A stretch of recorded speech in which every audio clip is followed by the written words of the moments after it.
I believe we are playing friendly robber. So again, friendly robber is a rule that states that if you have 2 points, then your resource can't be blocked and you can't be stolen from. It's only when you have 3 points that you can be attacked. So usually people play friendly robber. I play it too. So here orange is extending towards the brick port.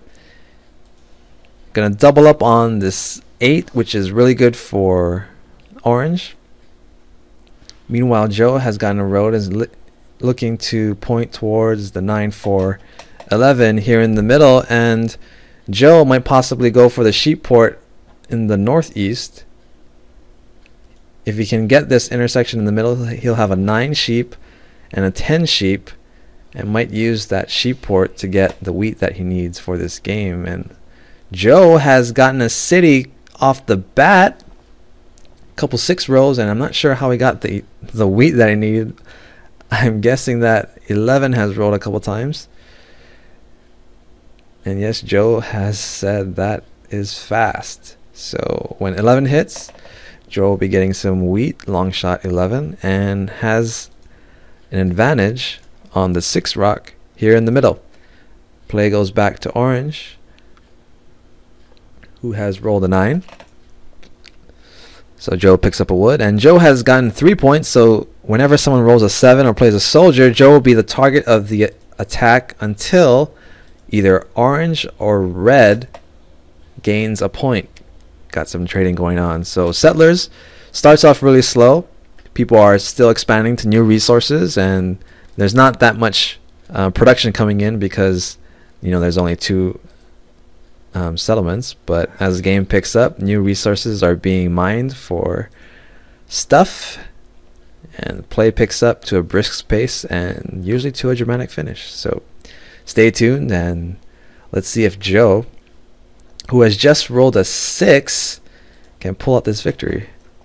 So Joe has 4 rock and 1 wood. Can't really do much with there. He might think to trade away one of his rock. Nope. Passing it all along to orange. So orange has gained the sheep, passes it to red, who has rolled a 7. Most likely this does indeed take from Joe, and orange, by building his settlement on the bottom right, has also gained 3 points. Meanwhile, red is trailing at 2. Joe looking to trade away rock because he has 4. Oh, what just happened?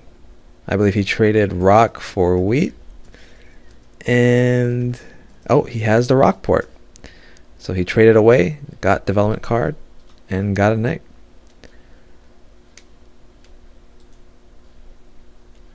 It's probably... Oh, OregonJoe playing another game. As you know, this is a pre-recorded game of a game Joe played, I think, last night, or maybe the night before. But Joe is playing on the side of me another game that he is recording, and he is complaining about something. I don't know what. I think he's saying that this is the most boring game he's ever played. He traded with a 9-pointer. Why? He said a new player has traded with a 9-point player, so it's kind of a rookie thing to do. But I'm sure we're going to see that game. We might not, because Joe says it's one of the longest games in the history of Catan, so I might not be commentating that game. But let's return to this game, as orange has built 2 rows, looking to take the 4, 3, 5 here in the bottom right, gaining access to more brick. This might be good for orange because orange already has the brick port. Meanwhile, red has blocked Joe in the middle by building a settlement on the 9, 4, 11. Red gets another resource here in the 11 wheat, which is a long shot 11,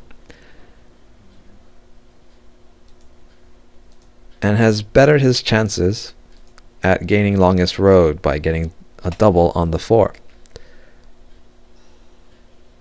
So just to recap, Joe has 3 points, orange has 3 points, and red has 3 points.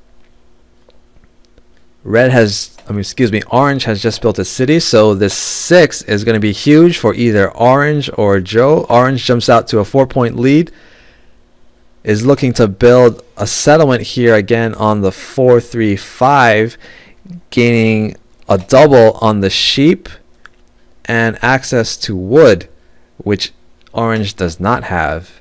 I don't really know if orange really needs to build that many settlements with the 6 here in the north and a city next to it and the double on the 8. Orange can feel confident that cities will be quite easily attainable for him. So Sean does buy a development card, and will probably look to gain the largest army. So I think Sean has a comfortable game. He probably knows what strategy he has to do to win. Meanwhile, play is at Joe, who has a city and a settlement on the east side. Joe has 3 points. But again, wheat is going to be hard to get for him. He's already blocked, so in fact, he has wasted a road here. But he has a lot of rock. He has the rock port, so Joe will probably look to get brick because he lacks it. And he's hoping for a 9. He might trade 2 rock away to get another wood. I'm not sure because he's thinking he needs another expansion. If Joe could do this, he might think to get the sheep port and then possibly extending here if possible and getting the 5 and the 9. Let's say that Joe does manage to get the sheep port. He would have the 10, the 9, and the 5 coming in for sheep and the sheep port. That would be really strong, but I don't know if he can actually get there before red decides to crowd this area. So Joe doesn't have really good road building capabilities, but he can trade his rock in for brick. So Joe might think to do that, but the more